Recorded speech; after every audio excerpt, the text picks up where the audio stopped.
The story of Timberwolves Spurs Game 4 is going to be Victor Wembanyama catching Naz Reid with this brain fade, temper tantrum elbow, and how even without him, the Spurs put up an excellent fight and almost stole this one without their superstar. And they would have done exactly that and effectively ended this series if Anthony Edwards didn't put the Wolves on his back and make sure this series goes back to San Antonio tied 2-2. And that's the story of the game from the Minnesota perspective. With a lot of his teammates having underwhelming games, the Spurs ramping up the pressure without Wemby, and this series dangling by a thread, Edwards put up an offensive masterclass to keep Minnesota's playoff hopes alive.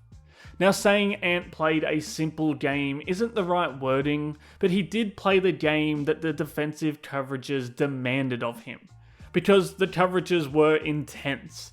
There was no Wemby on the backline, but with San Antonio's ultra-aggressive perimeter hounds doubling him as soon as he crossed half court, and sometimes even in the backcourt, we know what that can do to Anthony Edwards and to any player facing this kind of ravenous ball pressure. But outside of some shaky moments late, when the Spurs really turned it all the way up, Edwards found multiple ways to punish the defense and drag Minnesota to safety. We saw Ant off ball a ton, coming off zoom actions over a pin down, then flowing into dribble handoffs, and there's two variables for him. Whether this screen hits its man, and whether the helper is dropping or pushing up. A good screen and a dropping defender is a pull-up three for him every time. But if he's off ball and he's running off staggered pin downs and he sees his defender is trailing on his hip, then he will engage the second defender and force them to try and contain his changes of direction or foul him in the process. This is just cycling through the answers to the questions that the defense are asking of him. This time the Spurs switch the pin down action and they use him off ball like this, with Reid cutting away and Shannon spaced on the weak side, because it's a lot harder to bring a quick double and it allows Ant to get the switch onto the dance floor with him. And this is what great scorers do. They see what the defense wants to do and they find other ways to combat it. Here, Edwards starts at the bottom of the floor, then comes up off a Gobert middle down screen, and again, the defender is still on his hip, the help is in place, so he flips the ball screen, forces the help to move in space, and then he can attack it while they're trying to shift the defense across. It's such a complex thing to read high-level defenses like this, and you can see how advanced Ant is at it when he's in this scoring mode. In this game, in this series, it's almost a prerequisite that he does a ton of off-ball scoring, but that's not just standing in the corner for catch-and-shoot jumpers. It's working off those pin downs, making that read of, okay, the defender got through the screen, the helper is dropping back to take away Gobert, there's no real space to attack the rim, so it's bump, spin into the open pocket, and fade away on the jumper. That's why his development in the mid-range this season was so important. It opens up another avenue for him in these situations that he was always going to see in the playoffs. Minnesota needs him to be a constant scoring threat, and there's so many possessions where the defense is taking away the paint, and now that shot is in his bag to go to in those same situations. And it's crucial to have that there in these series against these high-level defenses, because even when he's starting on ball, they have defenders that can get through ball screens, and they're on point with their gap help, so being able to turn that defense into free throws when those defenders overcommit on his mid-range shot is a godsend compared to what he had to do in the past. In previous seasons, even when facing drop coverage defense and not just straight doubles, he almost had to go through this maze of defenders just to get the shots he wanted at the rim, instead of being able to rise up and make that shot.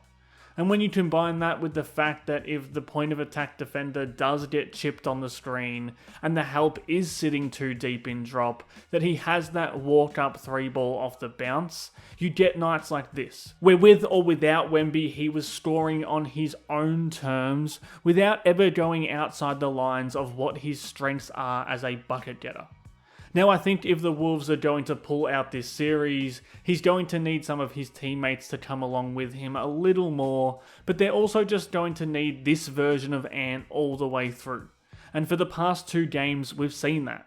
It doesn't mean we won't still see him make mistakes like the double team turnovers we saw at the start of the video, or we won't see him miss shots that they'd like him to make. Like in that awful third quarter from Minnesota, you saw him get what he wants. His defender screened off, the helper in the drop, and he just misses that look.